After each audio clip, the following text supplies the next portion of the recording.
সকাল সকাল এক অদ্ভুত ঘটনার সাক্ষী হলাম। আমরা গেছিলাম ময়দানে প্রি ওয়েডিং শ্যুট করতে। তো শুটিং শুরু হওয়ার কিছুক্ষণের মধ্যেই এই মাতাল কোথা থেকে একটা চলে এলো। এসে ক্যামেরার সামনে কিছু শুকনো গোলাপ ফুল দেখিয়ে এখন টাকা পয়সা দাবি করা শুরু করলো। যেহেতু আমরা দিতে চাইনি, তো সেই রেগে গিয়ে তো পাথর ফাথর হাতে তুলে নিয়েছিল, মারবে টারবে বলে। যাই হোক, দিনটা ছিল সানডে আর আমি যাচ্ছি আজকে একটা প্রি ওয়েডিং শ্যুটের জন্য ময়দানে। তো আমি মেট্রো স্টেশনে যাওয়ার পরে আমার মনে পড়লো যে আজকে মেট্রো অনেক লেট করে, যেহেতু আমার 9টায় কল টাইম ছিল, তো আমি হাফ অ্যান আওয়ার লেট হয়ে গেছিলাম।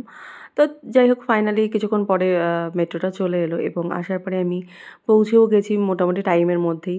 9:20-র মধ্যে কি 9:30-র মধ্যে পৌঁছে গেছিলাম আমি। গিয়ে আমি একটু ওয়েট করছিলাম, আমাকে নিতে আসবে একজন, সেই জন্য। তো গিয়ে ফটাফট করে নতুন একটা এক্সপিরিয়েন্স হয়েছে, সেটা হচ্ছে মাঠে বসে, ময়দানের মাঠে বসে মেকআপ করেছি আমি ক্লায়েন্টের। তো তারপরে শুটিং স্টার্ট হয়ে গেছে, মানে ফটোগ্রাফাররা রীতিমতো শ্যুট স্টার্ট করে দিয়েছে। আর আমি আর আমার সঙ্গে এই যে একজন সঙ্গী ছিলেন, এই ছোট্ট মিষ্টি খরগোশটা, আমরা দুজনে বসে বেশ পিকনিকের মতন মজা নিচ্ছিলাম। কারণ অতটা গরম ছিল না এবং ময়দানে এরকম হালকা রোদের মধ্যে বসে বসে একটু মজা করছিলাম আমরা, আমি আর এই পুচকি খরগোশটা। তো তার মধ্যে আমি একটু চাও খেয়ে নিচ্ছিলাম, বেশ পিকনিক পিকনিক একটা ফিল হচ্ছিল। আর দূরে বসে বসে আমি এই ভিডিওগুলোও করে নিচ্ছিলাম, কারণ আমি দূর থেকেই দেখছিলাম, যেহেতু খরগোশটা আমার সঙ্গে ছিল, তো আমি দূরেই ওর সঙ্গে বসেছিলাম এবং দেখছিলাম কিভাবে ফটোশ্যুট হচ্ছে, ভিডিও শ্যুট হচ্ছে। তো এসব হতে হতে তার মধ্যে ওরা কাছেও চলে এলো। এরপর তোমরা এটা দেখে নিশ্চয়ই ভাবছো যে এটা কি, অনেকেই জানো না এটা কি। এটা আসলে চেঞ্জিং রুম। তো বাইরে এটা চেঞ্জিং রুমে আমার ক্লায়েন্ট যে ছিল, সে দিদি চেঞ্জ করে নিচ্ছিল। আর এই যে ইনি এখন খাঁচা থেকে মুক্ত হয়েছেন এবং মুক্ত হয়ে বসে এবার আমি ভিডিও করছি এবং আমার সঙ্গে, আমার ভিডিওর সঙ্গে পোজ দিচ্ছে ও। তো আমি ওকে একটু আদর করছিলাম, ওকে আদর করে, ও এত মিষ্টি ছিল আর ওর কালারটা এত সুইট সুইট ছিল।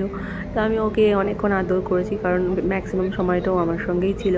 তারপরে সেখানে ময়দানে আমাদের শ্যুট কমপ্লিট হয়ে গেল। এবার আমরা বেরিয়ে পড়লাম ভিক্টোরিয়া যাওয়ার জন্য। তো ভিক্টোরিয়া যাওয়ার পরে আমি তো ঢুকে গেছিলাম ভেতরে, কিন্তু যেহেতু পেট অ্যালাউড নয়, তাই ওকে বাইরে রেখে আসতে হয়েছিলো, তাই ওরা একটু লেটে এসেছিলো। তো আমি ফার্স্টে ভেতরে গিয়ে বসেছিলাম। তো যাই হোক, ওরা কিছুক্ষণ পরে ভেতরে ঢুকলো। ভেতরে ঢোকার পরে ভেতরেই শ্যুটিং হচ্ছিলো একটু। তো এইবার একটা অদ্ভুত জিনিস দেখাবো। এই যে দেখছো তো, আমি হাওয়াই চপ্পল পরে হেঁটে বেড়াচ্ছি। এটা অ্যাকচুয়ালি ক্লায়েন্ট অ্যাকচুয়ালি ভুল করে হাওয়াই চপ্পল পরেই চলে এসেছিলো, তাই আমি আমার জুতোটা দিয়েছিলাম আর হচ্ছে ওর জুতোটা পরে আমি হাঁটছিলাম। অ্যাকচুয়ালি দিদিটা খুব সুইট ছিল। তো ও অ্যাকচুয়ালি ভুল করে, মানে তাড়াহুড়োতে অনেক দূর থেকে এসেছিলো বলে জুতোটা, মানে জুতো ক্যারি করতেই ভুলে গেছিলো। তো আমি আমার জুতো দিয়েই কাজ চালিয়ে দিয়েছিলাম। আর এই যে ভিক্টোরিয়ার এত সুন্দর দৃশ্যগুলো এত সুন্দর লাগছিলো ক্যামেরাতে, তো সেটারও একটুখানি সিনারিওগুলো একটুখানি তুলে নিয়েছিলাম। কারণ এখন ওয়েদারটা এত সুন্দর, ঘুরতে যাওয়ার জন্য খুবই সুন্দর একটা সময় এই সময়টা। আর এই সময় অনেক ভিড়ও হয়। তো তার মধ্যে আমি নিজেও একটু কেট মেরে ভিডিও করে নিচ্ছিলাম। তো ফাইনালি তারপরে ওখানেও আমাদের কমপ্লিট হয়ে গেল। এবার আমরা সেখান থেকে নন্দন এলাম। নন্দনের ওখান থেকে আমরা লাঞ্চ সেরে আমি তারপরে চলে এলাম মেট্রো স্টেশনে বাড়ি ফেরার জন্য। এটাই ছিল আমার একটা আউটডোর প্রি ওয়েডিং শ্যুটের ফুল ব্লগ। তোমাদের এই পুরো ভিডিওটা দেখে কেমন লাগলো অবশ্যই জানিও, এবং ভালো লাগলে কিন্তু আমার পেজটাকে ফলো করে দিও বা আমার চ্যানেলটাকে সাবস্ক্রাইব করে দিও। টাটা।